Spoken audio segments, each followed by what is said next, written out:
जय भीम दोस्तों। आज कश्मीर का मुद्दा पूरे देश में दुनिया में चर्चा में है। जनता में कंफ्यूजन है कि 370 हट रहा है, इस पे क्या हो रहा है, सही हो रहा है, गलत हो रहा है, अच्छा हो रहा है, बुरा हो रहा है। मैं इस मामले में आपसे 3 बातें कहूंगा और तीनों बातों के 2 पहलू होंगे, ए और बी।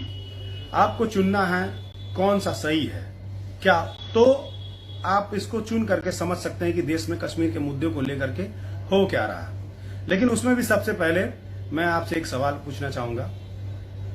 आपका दुश्मन है और दुश्मन को खत्म करना है, और दुश्मन को खत्म करने के लिए आपके पास 2 ऑप्शन है। ए, दुश्मन को मार दीजिए, उसकी हत्या कर दीजिए। बी, उसको दोस्त बना लीजिए और उसकी दुश्मनी को पूरी तरह से खत्म कर लीजिए। कौन सा आप चुनेंगे?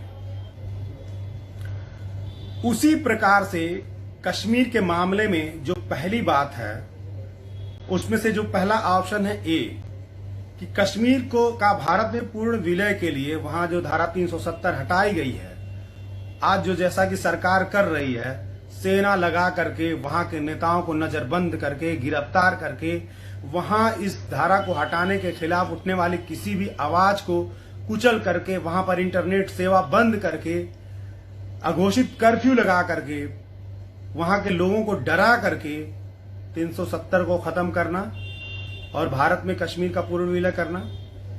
बी ऑप्शन है कि कश्मीर की जनता को विश्वास में लेना, धारा 370 खत्म करने के लिए जो कश्मीर के नेता हैं, जो विपक्ष के नेता हैं, उनसे बातचीत करके, बात विमर्श करके 370 खत्म करने के जो फायदे हैं, जिसको लेकर के बीजेपी सरकार 370 खत्म कर रही है, उन फायदों को जनता के बीच जा करके, बता करके, समझा करके खुशी के साथ धारा 370 खत्म करना और भारत में कश्मीर का पूर्ण विलय करना।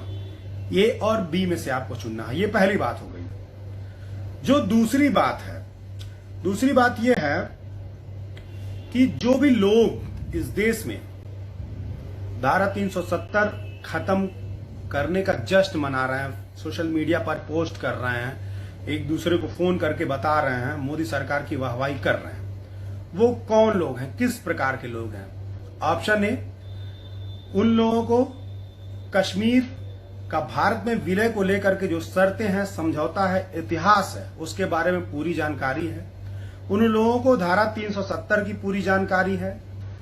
उन लोगों को कश्मीर के जो वर्तमान में हालात हैं, जो स्थिति है, वहां का जो समस्या है, उससे वो पूरी तरह से अवगत है। ये ऑप्शन ए था। ऑप्शन बी, ये वो लोग हैं जो गोबर और गौमूत्र पी करके अपना दिमाग भ्रष्ट कर चुके हैं, अपने दिमाग में हिंदू मुस्लिम से ऊपर कुछ सोच नहीं सकते हैं।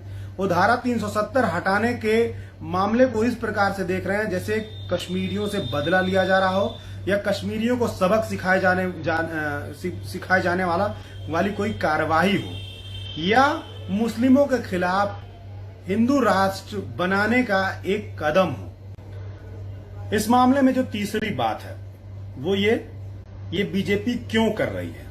ऑप्शन ए, उन्होंने 2014 में जो वादा किया था कि हम 370 हटाने के लिए विपक्ष के नेताओं से बात करेंगे, कश्मीरी आवाम को विश्वास में लेंगे, ऐसा अपने एजेंडे में शामिल करने की जो बात थी, ये उस पर काम कर रही है बीजेपी, या देश में जो नोटबंदी की विफलता है, जो ईवीएम का जो घोटाला है, जो बैंकों का जो घोटाला है, जो हमारे लोन डिफॉल्टर्स का नाम छिपा करके उनको विदेश भगाने वाली बात है, या निजीकरण यानी देश की संपत्तियों को निजी हाथों में जो देने वाली जो साजिश है, देश में तानाशाही वाले कानून ला करके आरटीआई को खोखला बनाने वाला बिल लाना, यूएपीए यानी कि किसी भी व्यक्ति को आतंकवादी घोषित करना, देश में अन्याय अत्याचार के खिलाफ उठ रहे किसी भी आवाज को दबा देने वाला कानून यूएपीए लाना, या मोटर अधिनियम ला करके लोगों से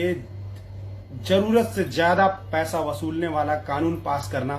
ये जो सारी विफलताएं हैं, ये जो अघोषित तरीके से आपके ऊपर, देश के ऊपर तानाशाही थोपने का जो प्रयास है, इसको छिपाने के लिए अपने परंपरागत तरीके हिंदू मुस्लिम के डिबेट को देश में फिर से ले करके इन सारी विफलताओं, तानाशाही के कार्यों पर से पर्दा डालना, ये है ऑप्शन बी।